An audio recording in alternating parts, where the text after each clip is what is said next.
ತೇನ ಏವ ಸಹ ಅವನ್ ಕಳ್ಳನೆ ಅಂತ ತಿಳ್ಕೊಳ್ಳಿ ಅಂತ.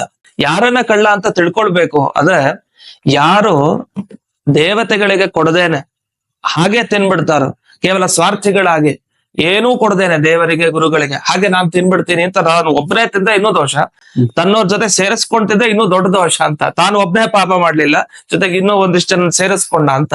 ಹಾಗಾಗಿ ತೈರ್ ದತ್ತ ಚೆನ್ನಾಗಿ ಕೊಡ್ಬೇಕಂತೆ ದೇವತೆಗಳ ಮುಂದೆ ಅಂತ. ಅದ ಕೊಡೋದು ಹೇಗೆ? ಒಬ್ಬೊಬ್ರು ಒಂದೊಂದ್ ರೀತಿ ನೈವೇದ್ಯ ಸಮರ್ಪಣೆಯನ್ನ ಮಾಡ್ತಾರೆ.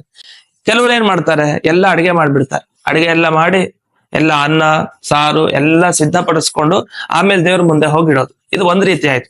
ಆದ್ರೆ ಸಾಮಾನ್ಯವಾಗಿ ಏನ್ ಮಾಡ್ಬೋದು ಕ್ರಮ ಅಂದ್ರೆ, ದೇವರಿಗೆ ಮುಂದೆ ಅರ್ಪಣೆ ಮಾಡ್ಬೇಕಾದ್ರೆ ಒಂದು ತಟ್ಟೆ ಇಟ್ಕೊಳ್ಳೋದು. ಸಾಮಾನ್ಯವಾಗಿ ಯಾವ ತಟ್ಟೆ ಇಡೋದು? ಬಂಗಾರ ಇರೋರು ಬಂಗಾರ ತಟ್ಟೆಯಲ್ಲಿ ಇಡ್ತಾರೆ, ಬೆಳ್ಳಿ ಇರೋರು ಬೆಳ್ಳಿ, ಹೀಗೆ ಒಬ್ಬೊಬ್ರು ಒಂದೊಂದು ಅವ್ರವ್ರ ಶಕ್ತಿಗೆ ಅನುಗುಣವಾಗಿರ್ತಾರೆ. ಅದೇ ಬರೀ ನೆಲದ ಮೇಲೆ ಮಾತ್ರ ಎಂದಿಗೂ ದೇವರ ಮುಂದೆ ನೈವೇದ್ಯಕ್ಕೆ ಇಡೋದಲ್ಲ. ಒಂದು ಕಮಲದ ಒಂದು ಪತ್ರನಾದ್ರೂ ಇರ್ಬೇಕಂತೆ, ಏನೋ ಒಂದ್ ಇರ್ಬೇಕು. ಇಲ್ಲಾಂದ್ರೆ ಭೂಮಿಯಲ್ಲಿ ಹಾಗೆ ಇಟ್ಟರೆ ಅದೆಲ್ಲ ದೈತ್ಯರಿಗೆ ಸೇರತ್ತೆ ಅಂತ ಒಂದು ಮಾತಿದೆ. ಹಾಗಾಗಿ ಏನಾದ್ರೊಂದು ಪಾತ್ರೆಯಲ್ಲಿ ನೈವೇದ್ಯಕ್ಕೆ ಇಡಬೇಕು.